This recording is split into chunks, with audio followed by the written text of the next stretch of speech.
اعوذ باللہ من الشیطان الرجیم بسم اللہ الرحمن الرحیم۔ ماہ مبارک رمضان بہت قریب ہے۔ عزیزان، ہم ایک بہت ہی عظیم مہینے میں داخل ہونے والے ہیں۔ اس عظیم مہینے کی وجہ سے ہماری بھی خداوند عالم کی درگاہ میں ایک عظمت قائم ہوئی ہے۔ اسی وجہ سے پیغمبر پاک نے ماہ شعبان کے آخری جمعے کو ایک عظیم خطبہ ارشاد فرمایا۔ اس خطبے میں پیغمبر پاک امت کو بتا رہے ہیں، ماہ مبارک رمضان کی عظمتیں اور برکتیں بیان کرتے ہوئے فرماتے ہیں، ایھا الناس قد اقبل الیکم شہر اللہ، اے لوگو، بے شک خداوند عالم کا مہینہ آپ کی طرف آ رہا ہے۔ یہ کیسا مہینہ ہے؟ اس مہینے میں برکتیں ہیں، رحمتیں ہیں اور مغفرتیں ہیں۔ اور اسی مہینے میں قد دعیت فیکم الی ضیافت اللہ، اسی بابرکت مہینے میں آپ لوگوں کو خداوند عالم کی مہمانی پہ بلایا گیا ہے۔ عزیزان، یعنی ہم اس مہینے میں خداوند عالم کے مہمان ہیں۔ جب ہمیں مہمانی پہ جانا ہے، وہ بھی رب العالمین کے درگاہ میں، خالق کائنات کے ہاں مہمان بن کے جانا ہے، اور اس مہمانی کا میزبان رب العالمین ہے، تو پھر ہمیں اپنی تیاری کرنا ہے۔ اور تیاری کس طرح کریں؟ تیاری امام رضا علیہ السلام یہی ماہ شعبان المعظم کے آخری ایام تھے، تو اپنے عظیم ترین صحابی، جلیل القدر صحابی ابا سلط ہروی کو تیاری کرنے کے بارے میں بتا رہے ہیں۔ ایک مفصل حدیث میں خاص طور پہ ماہ رمضان میں داخل ہونے سے پہلے ماہ شعبان المعظم کے آخری ایام کے اعمال بتاتے ہوئے امام رضا علیہ السلام عالم آل محمد بتا رہے ہیں، یا ابا سلط، آپ کو معلوم ہے کہ ابھی ماہ شعبان کا بہت زیادہ عرصہ گزر گیا، اب آخری ایام ہے، یہ ماہ شعبان کا آخری جمعہ ہے۔ اس کے بعد فرماتے ہیں، ابا سلط، اب ماہ رمضان میں داخل ہونے سے پہلے ماہ شعبان کی ان آخری ایام میں 10 اعمال بجا لائیں۔ اور 10 اعمال میں امام علیہ السلام تاکید کرتے ہوئے فرماتے ہیں، کثرت سے ان اعمال کو انجام دے، وَأَكْثِرْ بِالدُّعَاء، یہ جو آخری ایام ہیں ان میں دعا بہت زیادہ کریں، خدا کی درگاہ میں جانا ہے، تضرع کے ساتھ، عاجزی کے ساتھ رب العالمین کی درگاہ میں دعائیں مانگے، اپنی ہی زبان میں خداوند عالم کی درگاہ میں دعائیں مانگے، اپنا آپ کو اس قابل بنائیں کہ خدا کے مہمان بن جائے۔ والاستغفار، یعنی وہ اکثر بالاستغفار، یعنی بہت زیادہ استغفار کریں، یعنی خدا سے طلب مغفرت کریں۔ اور وتلاوت القرآن، قرآن کریم کی بہت زیادہ تلاوت کریں۔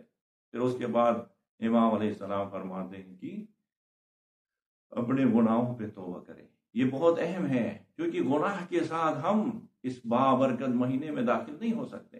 یہ مہینہ پاک اور طاہر لوگوں کا مہینہ ہے، یہ خود مہینہ پاک ہے، اور یہ پاک اور طاہر لوگوں کے لیے خاص ہے۔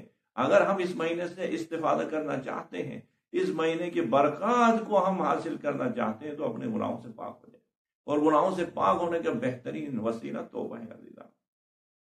پھر اس کے بعد امام رضا علیہ السلام انہی ایام کے متعلق فرماتے ہیں، جو آخری ایام ہے ماہ شعبان کے، فرماتے ہیں امام علیہ السلام، وَلَا تَدَعَنَّ أَمَانَةً فِي عُنُقِكَ إِلَّا عَدَّيْتَهَا، اے ابا سلط، آپ کی گردن پہ اگر کوئی امانت ہے تو اس کو فوراً ادا کریں، یعنی ماہ مبارک رمضان سے پہلے امانت کو دے کے اپنے گردن کو خالص کر کے ماہ مبارک رمضان میں داخل ہو جائے۔ عزیزان، ہمارے گردن پہ بھی بہت سارے لوگوں کی امانات ہیں، بہت ساروں کی ادار ہمارے گردن پہ، ہم مقروض ہیں، ہمیں اپنے جو ہے نا قرض ادا کر کے ماہ مبارک رمضان میں داخل ہونا ہے۔ لوگوں کے حقوق ہے، اس خداوند عالم کی مہمانی کے والے مہینے میں داخل ہونا چاہتے ہیں تو پہلے لوگوں کا حق ادا کرنا ہے۔ اگر ہم ان کے حق ادا نہیں کر سکتے ہیں تو کم از کم جا کے ان سے معافی مانگے، اگر قرض ادا نہیں کر سکتے تو کم از کم جا کے ان سے مہلت مانگے، اور ان کو ہم راضی نہیں کرا کہ ایسے ہی روزے رکھیں گے تو ان کا کوئی فائدہ نہیں۔ پھر اس کے بعد مولا فرماتے ہیں وَلَا فِي قَلْبِكَ حِقْدًا عَلَى مُؤْمِنٍ إِلَّا نَزَعْتَهُ. یہ بہت اہم بات ہے. امام رضا علیہ السلام اپنے خاص صحابی کو وہ بھی خاص انداز میں فرماتے ہیں ماہ شعبان کی آخری ایام ہے، انہی ایام میں اس عمل کو ضرور بجا لانا ہے. وہ عمل کیا ہے؟ فرماتے ہیں وَلَا فِي قَلْبِكَ حِقْدًا عَلَى مُؤْمِنٍ إِلَّا نَزَعْتَهُ.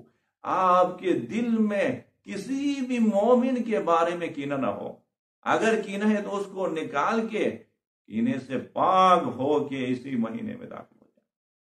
عزیزان، اگر ہم ان 10 اعمال کو انجام نہیں دے سکتے ہیں تو صرف یہی ایک عمل کریں کم از کم کہ صاف و شفاف دل کے ساتھ کسی ماہ مبارک رمضان میں داخل ہو جائے. ماہ شعبان کی آخری ایام میں اپنے دل سے تمام مومنین کے متعلق کینے کو خارج کریں، کینے کو نکالیں. ہمسائے کے متعلق، برادران کے، رشتہ داروں کے، خاندان کے جو افراد ہیں جن کے متعلق ہمارے دل میں کینہ ہے، تو امام رضا علیہ السلام کی خاطر، امام رضا علیہ السلام عالم آل محمد کی خاطر امام تقاضا کرتے ہیں اپنے صحابی سے، صحابی کے ذریعے سے ہمیں پیغام دیتے ہیں. ہمارے مولا فرماتے ہیں کہ اگر ہمارے چاہنے والے ہیں تو اپنے مومن بھائی کے متعلق دل کو صاف کر کے ماہ رمضان میں ڈالیں. پھر اس کے بعد امام علیہ السلام فرماتے ہیں کہ آپ خدا عالم کی ذات پہ توکل، یہ مہینہ توکل کا مہینہ ہے. پھر اس کے بعد فرماتے ہیں کہ وَأَكْثِرْ مِنْ أَن تَقُولَ، اس دعا کو بہت زیادہ پڑھیں. خصوصاً یہ 1-2 دن رہ گئے ہیں، ماہ رمضان میں داخل ہونا ہے، ماہ شعبان کی آخری ایام ہے، اس میں یہ دعا بہت زیادہ پڑھیں. وہ دعا کیا ہے؟ امام علیہ السلام خاص طور پہ تعلیم دیتے فرماتے ہیں اللہم ان لم تکن فیما غفرت لنا مما مضى شعبان فاغفر فیما بقیان. پروردگارا، اگر آپ نے مجھے ماہ شعبان کی جو گزشتہ ایام تھے ان میں اگر مجھے نہیں بخشا ہے تو ابھی ماہ شعبان کی جو باقی دن ہیں ان میں مجھے معاف کر دے، بخش دے، میں گناہوں سے پاک ہو کے ماہ رمضان میں داخل ہو جاؤں. اللہم ان لم تکن غفرت لنا فیما مضى من شعبان فاغفر لنا فیما بقی من. عزیزان، ماہ مبارک رمضان میں داخل ہو گئے. ماہ مبارک رمضان کی بہت عظمت ہے، انشاءاللہ ذکر ہوں گے، علماء بیان کریں گے.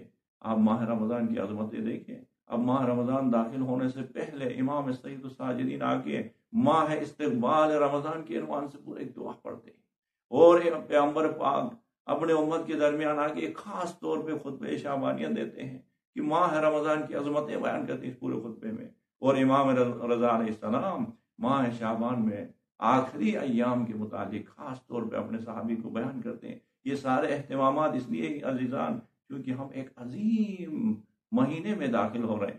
خداوند عالم کی طرف سے ہمارے اوپر ایک عظیم برکت ہے، اور ہمیں اس نعمت پہ شکر بجا لانا ہے کہ بہت سارے لوگوں کو ماہ رمضان نصیب نہیں. اب ہمارے لیے خداوند عالم نے یہ موقع فراہم کیا ہے کہ ہم ماہ رمضان میں داخل ہو رہے ہیں. ماہ رمضان میں قرآن کریم کی ایک آیت کی تلاوت کریں تو عام دنوں میں پورے ختم قرآن کے برابر جو ثواب ملتا ہے. ماہ رمضان میں سونا عبادت ہے، ماہ رمضان میں صرف سانس لینا تسبیح ہے.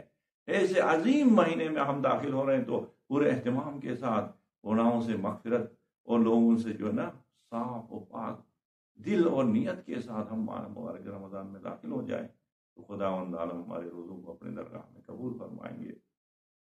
پروردگار عالم کے درگاہ میں دعا ہوں کہ خداوند عالم ہمیں ماہ مبارک رمضان سے خوب فیض یاب اور استفادہ کرنے کی توفیق نصیب فرمائے.